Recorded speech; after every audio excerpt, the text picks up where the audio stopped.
자, 다 함께 아멘으로 하나님을 예배하겠습니다. 할렐루야. 자, 오늘도 같은 말씀과 같은 은혜를 나누는 우리 모든 예배자 분들 가운데 예수님의 은혜가, 하나님의 은혜가 가득하기를 예수님 이름으로 축복해 드립니다. 저희 데일리 처치 영상을 통해서 또 같은 말씀을 나누는 예배자 분들도 계십니다. 어디 계시든 같은 말씀 가운데 하나님의 지혜와 은혜가 충만하기를 동일한 마음으로 예수님의 이름으로 축복해 드립니다. 저는 몇 개월 전에 오늘 본문 이 상황을 배경으로 해서 다윗은 강했습니다라는 설교를 했던 적이 있어요. 당시의 설교에서 주목했던 것은 뭐냐면은 우선적으로 다윗이 실제로 싸웠다는 것, 그리고 그렇게 싸워서 이길 만큼 그는 강했다는 것, 이 부분에 좀 집중을 해서 설교를 이제 전해드린 바가 있습니다. 그 내용을 조금만 소개해드리자면 이런 겁니다. 당시 같은 편인 이스라엘 군사들은 두려움에 빠져서 지금 아무것도 하지 못하는 상황이었습니다. 그런 상황에서 지금 다윗이 골리앗과 싸운 거죠. 사람들은 이 싸움에 대해서 뭐라고 주로 말하냐면은 다윗이 믿음으로 싸웠다라고 이제 쉽사리 정의하곤 합니다. 자, 그런데 사실 다윗이 믿음만으로 싸운 건 아닙니다. 이제 그런 이야기를 그때 나눈 거예요. 다윗은 믿음도 있었지만 이제 실력도 있었다는 거. 그럼 그 실력이라는 게 어떤 실력을 말하는 걸까? 네, 오늘은 그거에 대해서 이제 나눌 겁니다. 물론 다윗은 하나님의 도우심을 믿고 기대하는 사람이기도 했습니다. 그런데 그의 기대를 보면 또 이런 식이었죠. 37절의 말씀인데 한번 읽어만 드릴게요. 또 다윗이 이르되 여호와께서 나를 사자의 발톱과 곰의 발톱에서 건져내셨은즉 나를 이 블레셋 사람의 손에서도 건져내시리이다. 이런 말씀이 나와요. 이 말이 무슨 의미인 것 같습니까?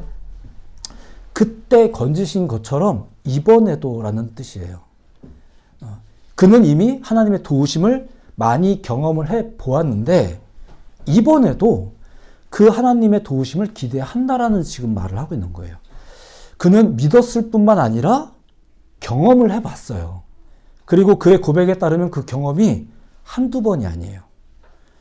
우리가 이 이야기를 보면서 생각하는 것처럼 하나님의 도우심이라는 게 뭐냐면은 이 전투에만 국한된 일회적인 도우심이었는가, 일회적으로 발휘된 하나님의 도우심이었는가, 아니라는 거죠. 물론 다윗도 일회적으로 하나님의 도우심을 구한 게 아닙니다. 하나님은 다윗의 삶 속에서, 그동안의 경험 속에서도 이미 함께 하셨고 도우셨었어요. 다윗은 그거를 믿었던 것이고 경험하면서 살아왔어요. 그리고 지금 이 전쟁터에서 지금 그걸 또 기대하는 거예요. 그렇다면 이 골리앗과의 전투, 그리고 이 전투의 결과, 이건 우리에게 가르쳐주는 게 뭐겠는가? 사실 다윗이 했던 고백 가운데 이미 나왔습니다만 모든 사람에게 무언가를 알리기 위한 증거와 결과로서 이 싸움이 있었던 거예요. 그게 이제 오늘 본문 47절의 내용이죠.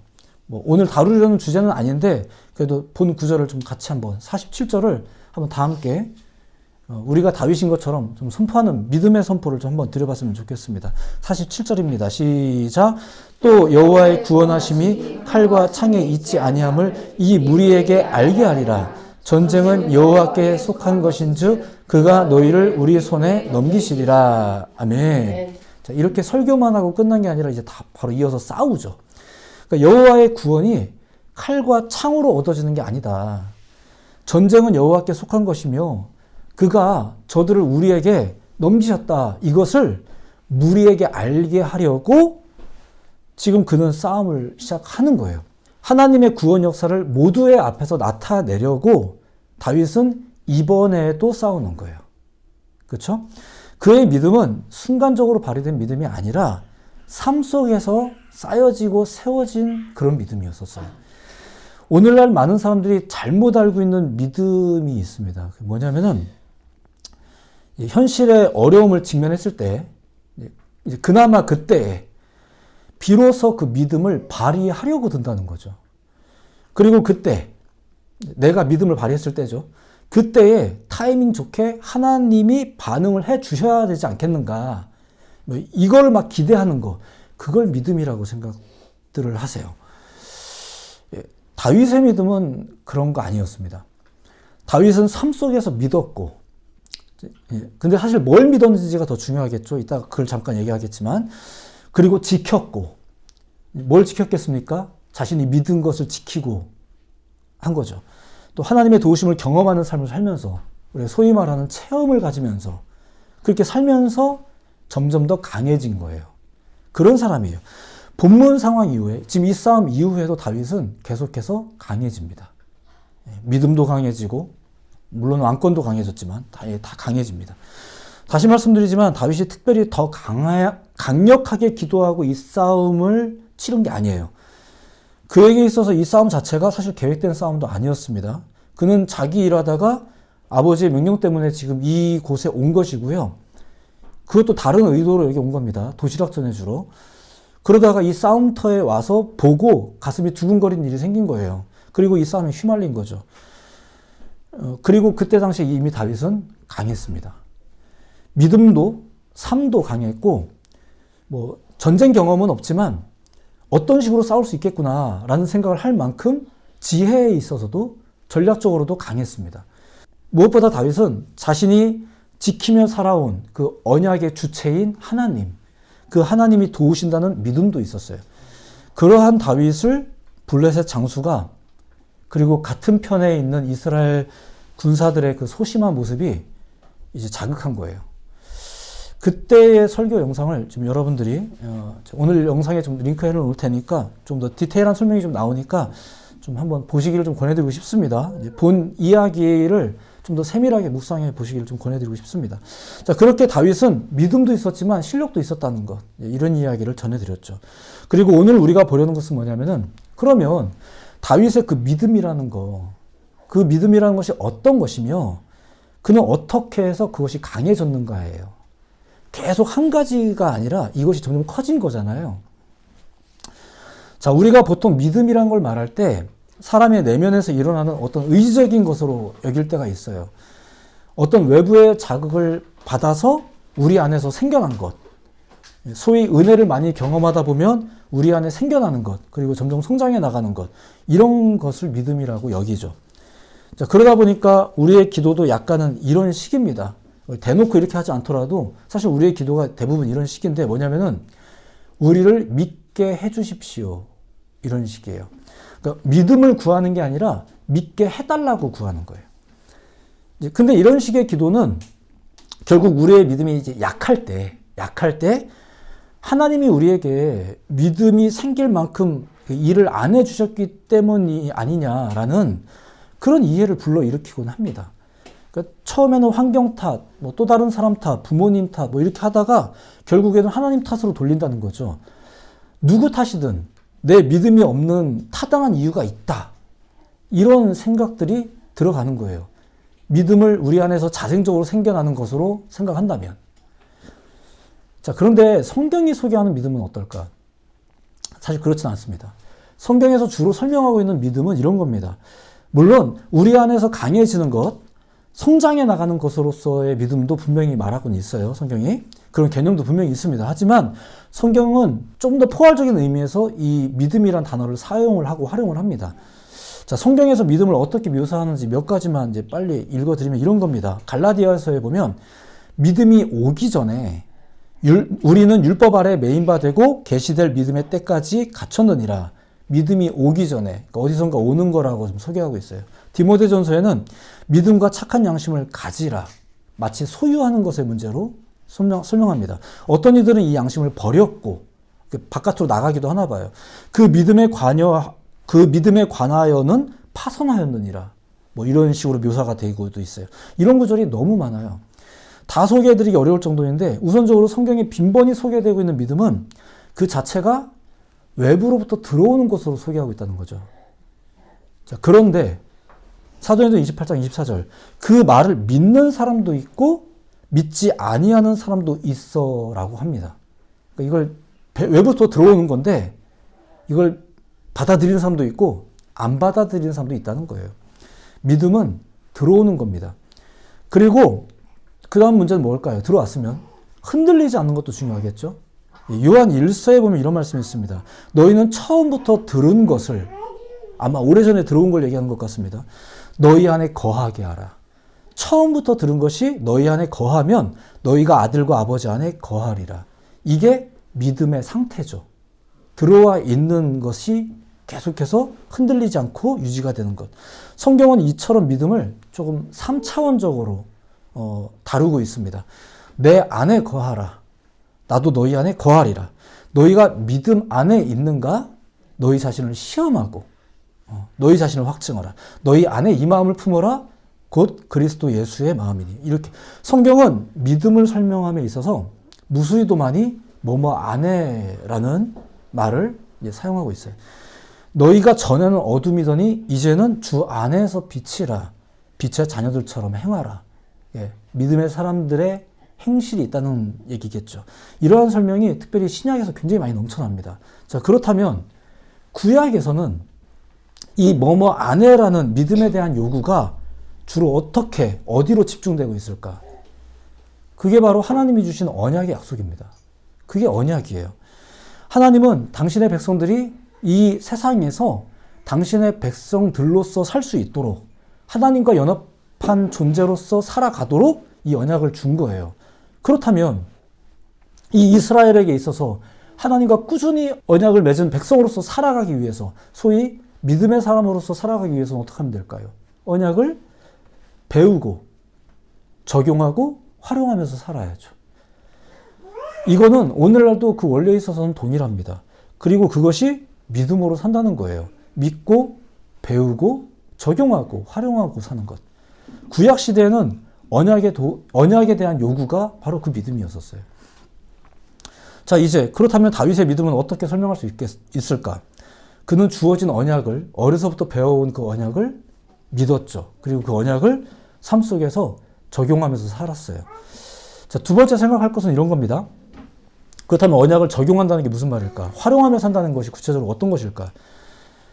저는 마태복음 8장에 나오는 백부장의 이야기를 통해서 그가 예수님의 권위를 인정했다. 뭐 이런 이야기들을 예전에 설교한 적이 있었습니다. 예수님은 심지어 이스라엘 중에서 이런 믿음을 본 적이 없다고까지 그 백부장을 칭찬하신 적이 있잖아요. 백부장은 예수님의 신분과 권위를 믿었죠. 그분이 말씀만 하셔도 하인이 나을 거라고 믿었어요. 그러니까 그의 믿음은 어떤 믿음이냐면은 그 예수님의 그 신적인 권위가 현실 속에서도 활용이 될 거라고 믿은 거예요. 역시나 예수님은 당신의 그 권위를 실제로 활용하시게 됩니다. 질병에도 대고 예수님의 당신의 권위를 활용을 하신 거예요. 사용해 버리셨죠. 마태복음 8장의 설명은 예수님의 능력에만 매료되어 있던 사람들, 혹은 변질된 율법 조항에만 매여 있던 사람들에게 경고와 또 이제 지적을 하는 그런 내용들이 넘쳐납니다. 예. 어차피 그런 믿음은 아무런 능력이 없는 믿음이에요. 믿음 같아 보이긴 하지만 우리가 항상 믿음을 확인하는 것 중에 하나가 바로 이 능력 부분이잖아요. 실제 문제. 자, 구약에서는 하나님으로부터 주어진 그 언약이 특별한 권위의 증거였었어요. 그 언약으로 인해 한 민족에게 특별함이 부여된 거니까. 그죠? 여기에서 이 언약은 우리가 그분과 관계적으로 연결되어 있다는 증거이기도 합니다. 그 연결된 관계로 인해서 결국 각자가 가지고 있는 모든 것이 서로의 것이 되는 것. 이게 언약이죠. 무엇보다 이것은 우리 쪽에서가 아닌 하나님 쪽에서 주어진 거예요. 언약이 가지고 있는 그 권위와 그 능력이 주어진 거예요. 들어온 거예요. 언약은 쌍방간에 맺어지는 거지만 정확히 말하면 주어진 거예요. 우리에게 들어온 하나님의 사랑의 상징인 거죠. 구원의 기회인 거예요. 회복의 방법인 거죠. 그것은 잘 지켜져야 할 뿐만 아니라 잘 활용되어야 했습니다. 바로 그 언약이 다윗의 능력의 원천이 된 거죠. 다윗의 승리는 첫 번째, 그 언약의 주체이신 하나님이 그와 함께 계셨기 때문이고, 둘째는 다윗이 강했기 때문이에요. 그런데 어떻게 강해졌을까? 약했지만 점점 강해진 거죠. 어떻게 강해졌을까? 그 언약을 지키며 살아온 거예요. 그것이 그를 강하게 한 거죠. 다시 한번 오늘 본문 상황을 이제 보고 이제 설명을 드리겠습니다. 지금까지 이야기를 좀 전제해서 말씀을 한번 이미 아시는 내용일 수 있겠지만 한번 들어보시면 이런 겁니다. 여러분이 잘 알고 있는 다윗과 골리앗의 싸움 이야기입니다. 이 이야기는 언약 관계가 어떻게 능력으로 나타나는지, 그것이 어떻게 활용되는지를 보여주는 사건이라 할 수 있어요. 블레셋과 이스라엘이 대치된 상황에서 잠깐 방문한 다윗의 심기가 상하는 일이 있었습니다. 그게 뭐냐면은 사무엘상 17장 26절에 보면 이 할례받지 않은 블레셋 사람이 누구이기에 살아계신 하나님의 군대를 모욕하겠느냐. 그러니까 지금 이게 이 어감만 따지자면 지금 다윗이 약간 화가 난 거죠. 그리고 다윗이 구체적으로 말을 하진 않았지만 지금 다 겁먹고 있는 우리 아군들을 보면서도 이 다윗은 어떤 마음이 들었을까요? 이런 것들이 이 다윗의 마음을 심기를 상하게 하죠. 이 말의 핵심은 어떻게 언약 밖의 사람이 언약을 맺은 존재를 모욕할 수 있겠는가? 다윗은 지금 그렇게 자기 자신을 언약 안에 있는 존재라고 소개를 하고 있어요. 그리고 이 언약의 주체가 되신 하나님이 계시는데 어떻게 이 하나님을 무시할 수 있느냐. 지금 이것 때문에 화를 내고 있는 거예요. 다윗이 싸움을 자청할 때 사울이 그것을 듣고 좋다, 가라. 뭐 이렇게 해서 이제 그를 보내는 일이 이제 이어지죠. 더불어서 그가 갑옷과 칼을 줍니다. 이제 그걸 활용해서 싸우라는 거죠. 전쟁에는 보통 그런 것이 필요합니다. 자, 그래서 군인이 되면은 그런 장비를 활용하는 법을 배웁니다. 총을 받았는데도 이게 쏠 줄도 모른다든가 이러면 안 되잖아요. 그러니까 쏘는 법도 배워요. 그걸 활용하는 법을 배우지 못하면 어떻게 싸움을 하겠습니까? 한편 이스라엘 군인들은 어땠습니까? 총칼 다루는 법 몰랐나요? 몰라서 안 싸웠나요? 네, 어쨌거나 그랬습니다. 자, 그리고 다윗은 이제 왕의 소품을 이제 부여받습니다. 아, 이건 아무래도 일반 병사들이 쓰는 것보다 좋은 거겠죠. 자, 그런데 그는 불편했습니다. 본래 뭐 나이가 안 돼서 이제 군대를 못 가서 그렇기도 하지만 이런 걸 이제 사용해 볼 기회가 없어서도 그렇겠지만 이제 다윗이 사울에게 이런 말을 합니다. 안 익숙합니다. 안 익숙합니다. 그러니까 예, 익숙하지 않습니다. 창세기에 보면 여러분들이 잘 알고 있는 에서라는 인물이 있죠. 에서라는 인물을 창세기에 어떻게 표현하고 있는지 아십니까? 익숙한 사냥꾼이라고 말합니다. 익숙하다는 것은 자주 해봐야 익숙해지는 겁니다. 자주 하는 거죠. 다윗은 그 무기가 안 익숙했습니다. 그럼 다윗은 뭐가 익숙했을까요? 돌이 익숙하죠, 돌이. 잘 알다시피 결과적으로 다윗은 골리앗을 이깁니다. 물론 그가 돌 던지는 실력도 기가 막혔겠지만 역시 그것 때문만은 아니죠. 그 실력 자체가, 그 돌 던지는 실력 자체가 그가 사자와 곰을 상대하면서 길러진 거잖아요. 그리고 그때 사자와 곰을 상대할 때 자신이 살아남게 된 것은 하나님의 도우심이다라는 것이 이 다윗의 고백이었잖아요. 자, 그런데 다윗이 골리앗과 싸울 때의 장면을 또 한번 이제 생각해 보시면 이렇습니다. 다윗이 내 짱돌 실력이 어떠냐 이러면서 이제 싸우지 않았습니다. 그는 짱돌 실력을 믿고 나간 게 아니에요. 그가 했던 말과 선포를 생각해 보세요. 그는 지금 사자와 곰을 상대할 때의 그 믿음을 이 싸움에서 이제 활용하고 고백하기 시작합니다. 물론 짱돌도 익숙했지만 그는 언약을, 그 믿음을 활용하는 것이 더 익숙했습니다. 왜냐하면 자주 사용했으니까요. 자주 사용했으니까 익숙한 거죠. 나도 모르게 주여. 이 말은 그분이 주여라는 말을 자주 한다는 얘기거든요. 그리고 기도해야 되겠다라는 마음이 드는 것도 내가 평소에 기도를 자주 하면 그런 마음이 더 빨리 들거든요. 평소에 그걸 한 거예요. 그렇게 다윗은 언약을 활용합니다. 어떻게 활용하나요? 말로 선포하는 거죠. 말로 선포하는 거예요. 다윗은 짱돌을 말하지 않고 언약을 말했습니다. 그 언약과 더불어 언약 관계자의 권위가 이 싸움에서 활용될 것을 믿고 말하는 거예요. 하나님께서 우리와 맺은 언약으로 인한 결과는 승리와 평안입니다. 그러니까 우리도 구원받은 자라면, 믿는 자라면 그 구원을 활용하셔야 되는 거예요. 언약을 활용하는 법을 배우셔야 돼요. 언약 언어를 선포하는 것은 반드시 언약적 열매를 맺게 됩니다. 거룩한 언어, 사랑의 언어, 복음의 언어, 신약은 이것을 포괄하여 성령의 언어라고 합니다. 성령의 열매라고 하죠. 구약의 언어를 말하셔야 돼요. 오늘 본문은 바로 다윗이 언약을 활용하는, 나타내는 장면이라고 볼 수 있다는 거예요. 그가 골리앗에게 외친 말이 바로 그겁니다. 너는 칼과 창과 단창으로 내게 나아오거니와 나는 만군의 여호와의 이름, 곧 네가 모욕하는 이스라엘 군대의 하나님의 이름으로 네게 나아가노라. 오늘 여호와께서 너를 내 손에 넘기시리니 내가 너를 쳐서 네 목을 베고 블레셋 군대의 시체를 오늘 공중의 새와 땅의 들짐승에게 주어 온 땅으로 이스라엘의 하나님이 계신 줄을 알게 하겠고. 그러니까 지금은 이 싸움의 승리 자체가 목적이 아닌 거예요. 또 여호와의 구원하심이 칼과 창에 있지 아니함을 이 무리에게 알게 하리라. 전쟁은 여호와께 속한 것인즉 그가 너희를 우리 손에 넘기시리라.